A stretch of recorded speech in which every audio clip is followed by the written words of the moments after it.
Hello friends, मैं हूँ doctor B Shashikant, psychologist trained in rational emotive behaviour therapy और cognitive behaviour therapy, जिसे short में REBT और CBT थेरेपी कहा जाता है। इस साइकोलॉजिकल एरिया में गए 15 सालों से मैं काम कर रहा हूँ। साथ में ऑनलाइन साइकोथेरेपी सेंटर और ट्रेनिंग सेंटर चलाता हूँ। आज मैं बात करने वाला हूँ चिंता, एंजाइटी। ये अचानक से जो घबराहट होती है, अस्वस्थता बढ़ जाती है, माइंड में नकारात्मक विचार बढ़ जाते हैं और उससे भी घबराहट होना, पसीना आना, हाथ पैर में कंप होना, इस तरह से अगर घबराहट हो तो उस समय क्या करें? उस समय ये जो घबराहट है उसको कैसे कम करें? इस घबराहट को तुरंत कैसे कम करें? तो क्या इसके लिए कोई टूल्स है, टेक्निक्स है जिसके माध्यम से हम अपनी एंजाइटी को तुरंत कम कर सकते हैं? तो हाँ, ये टेक्निक अगर आपने यूज की, ये टेक्निक अगर आपने सीखी और इसका इस्तेमाल किया, तो आप अपनी घबराहट को, बेचैनी को तुरंत मैनेज कर सकते हो हेल्दी इमोशन में। लेकिन ये टेक्निक समझने के लिए, सीखने के लिए आपको ये वीडियो पूरा देखना पड़ेगा बिना स्किप किए। तो आइए स्टार्ट करते हैं आज का वीडियो। आज मैं चिंता के लक्षणों के बारे में बात नहीं करूंगा कि चिंता के लक्षण क्या होते हैं। उसके बारे में वीडियो बनाया है और उसकी लिंक भी डिस्क्रिप्शन में दी है। आप वहां से एंजाइटी के लक्षण, सिम्टम्स आप देख सकते हो। जब भी किसी पर्सन को एंजाइटी फील होती है तो उसके माइंड में एंजाइटी के बारे में जो स्क्रिप्ट होती है वो ये होती है कि वो निगेटिव प्रेडिक्शन ऑफ फ्यूचर करने लग जाते हैं कि भविष्य में मेरे साथ गलत होगा, कुछ बुरा होगा, या निगेटिव प्रेडिक्शन ऑफ सेल्फ करते हैं कि मेरे साथ कुछ तो भी बुरा होगा, या निगेटिव प्रेडिक्शन ऑफ अदर्स करते हैं कि मेरे अपनों के साथ कुछ तो भी बुरा होगा। और इस स्क्रिप्ट को एंजाइटी या चिंता कहा जाता है। ये जो आपकी एंजाइटी है, चिंता है, बेचैनी है, इसको कम करने की टेक्निक आज हम सीखने वाले हैं। लेकिन ये टेक्निक सीखने के पहले अगर आप पहले ये बात जान लेते हो कि आपकी ये बेचैनी, अस्वस्थता, एंजाइटी कहाँ से उत्पन्न होती है, इस एंजाइटी के रूट कॉज क्या है, अगर ये बात आपने पहले जान ली तो आप अपनी बेचैनी को कम करने की जो टेक्निक है वो बेटर यूज कर सकते हो और अपनी बेचैनी को तुरंत कम कर सकते हो। Triggering situation, automatic negative thought और एंजाइटी। इसका मतलब शॉर्ट में हम समझने की कोशिश करते हैं। ट्रिगरिंग सिचुएशन यानी कोई भी ऐसी घटना कि जिससे आपके माइंड में एंजाइटी उत्पन्न होती हो। ये घटना काल्पनिक हो सकती है या रियल हो सकती है, लेकिन उस घटना के बारे में जब आपके माइंड में आप ऑटोमेटिक नेगेटिव थॉट जनरेट करते हो, नेगेटिव सोचते हो, उस नेगेटिव सोचने के इन्फ्लुएंस से आपके माइंड में एंजाइटी उत्पन्न होती है। इसका मतलब ये है कि अगर आप रैशनल सोचते हो, मैं पॉजिटिव थिंकिंग की बात नहीं कर रहा हूं, ये पॉजिटिव थिंकिंग से ऊपर है, अलग है।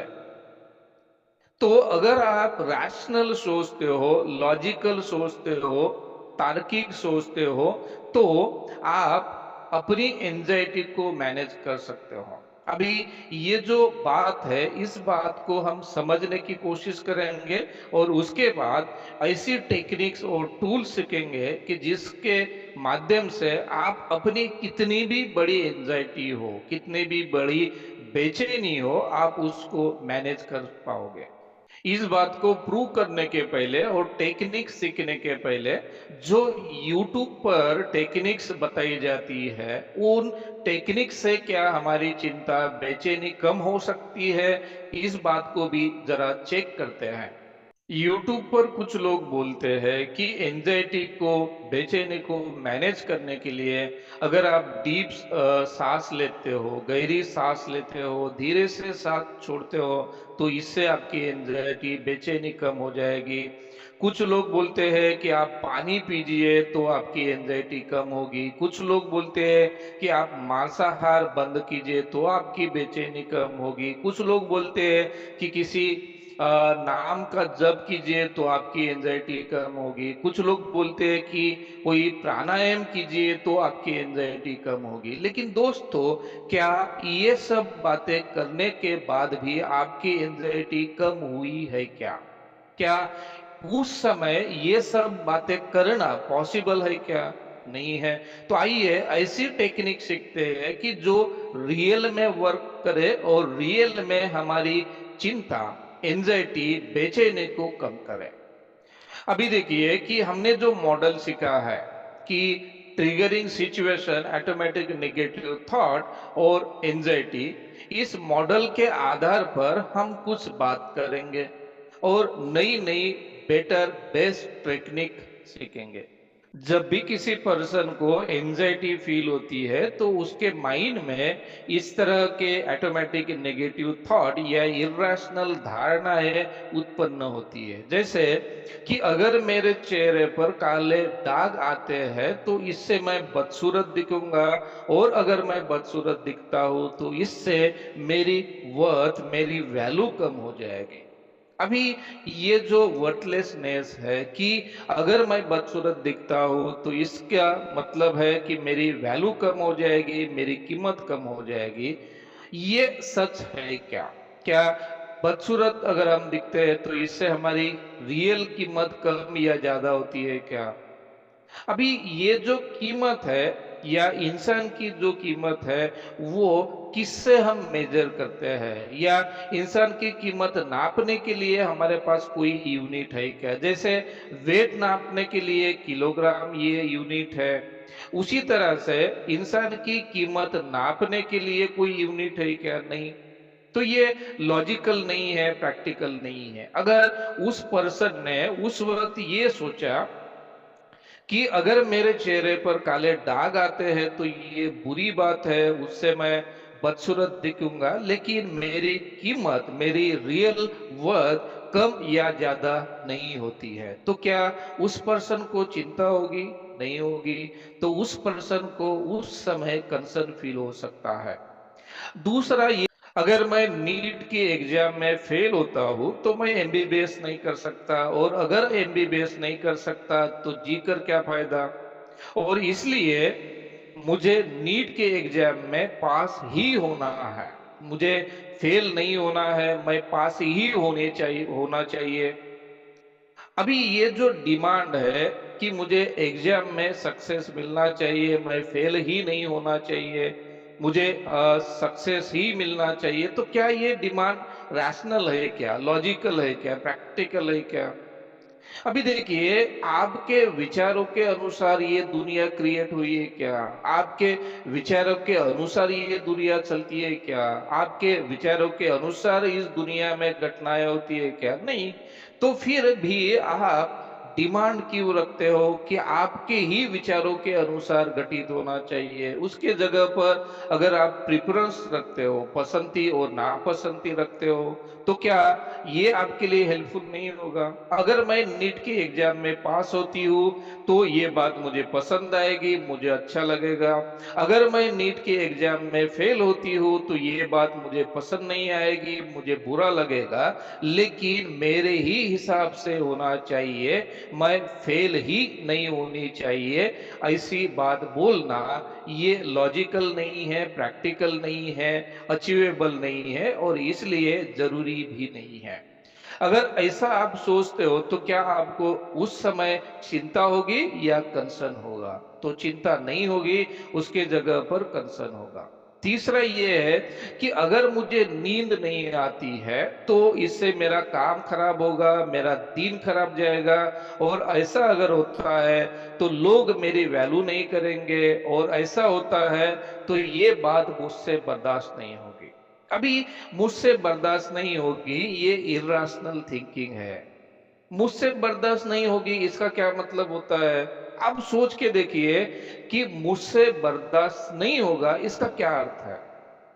हम ये बात समझते हैं कि आपको तकलीफ होगी, आपको दिक्कत होगा, चाहो या चाहे ये भी हो सकता है कि आपको इमोशनल या फिजिकल डिस्कम्फर्ट होगा, लेकिन ये डिस्कम्फर्ट आप टॉलरेट कर सकते हो क्योंकि इसके पहले भी आपने कई तरह के फिजिकल और इमोशनल डिस्कम्फर्ट आपने टॉलरेट किया है। जैसे आपने कोविड की वैक्सीन ली होगी, तो इंजेक्शन ली होगी, तो इंजेक्शन से आपको हैप्पीनेस प्राप्त हुआ क्या? नहीं, आपको तो पेन ही हुआ, फिर भी आपने लिया क्योंकि आपको पता है वैक्सीन लेने से आपको प्रैक्टिकल बेनिफिट मिलने वाले हैं। जैसे आपने कई एग्जाम दी होंगी, एग्जाम हॉल में जाते वक्त क्या आपको कंफर्टेबल महसूस होता है? नहीं, फिर भी आपने वो काम किया।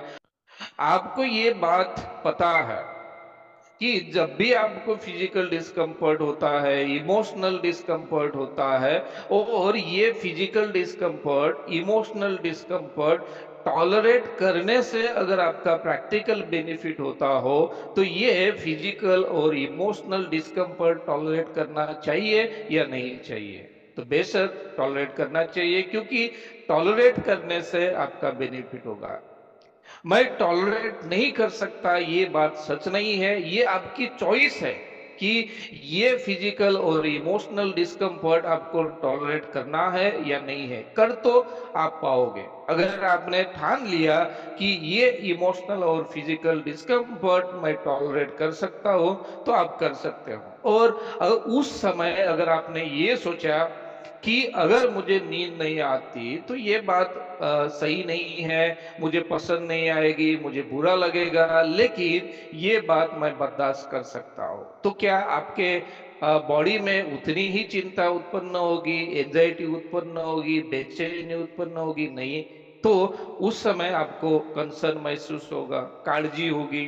इसका मतलब ये है कि आप देखिए कि अगर आपकी बेचैनी को रोकना है, चिंता को कम करना है और कंसर्न में बदलना है, कंसर्न ये हेल्दी नेगेटिव इमोशन है।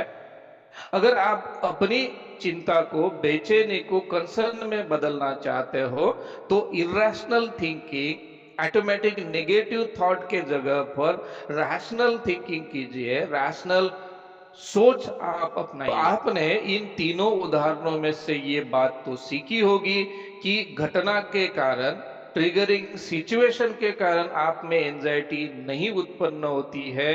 तो उस ट्रिगरिंग सिचुएशन के बारे में इरेशनल धारणाओं के कारण, इरेशनल थिंकिंग के कारण आपके माइंड में, आपके बॉडी में एंजाइटी, चिंता, बेचैनी उत्पन्न होती है। अभी ये बात तो सिंपल है कि अगर इर्राशनल धारणाओं के कारण, इर्राशनल थिंकिंग के कारण अगर चिंता, बेचैनी उत्पन्न होती है, तो इर्राशनल धारणाओं को अगर आपने रैशनल धारणाओं में कन्वर्ट किया, तो आपकी चिंता भी कन्वर्ट हो जाएगी। तो आप भी रैशनल सोचे, रैशनल थिंकिंग को अपनाइए। आज के लिए बस इतना ही। मिलते हैं नेक्स्ट वीडियो में नए टॉपिक के साथ। ये वीडियो अगर आपको पसंद आया हो तो लाइक जरूर करें और ये वीडियो आपको कैसे लगा ये कमेंट्स में कहें। और औरों की मदद करने के लिए आप ये वीडियो औरों को भी शेयर करें। और वीडियो देखने के लिए आपका धन्यवाद। Thank you. मिलते हैं नेक्स्ट वीडियो में।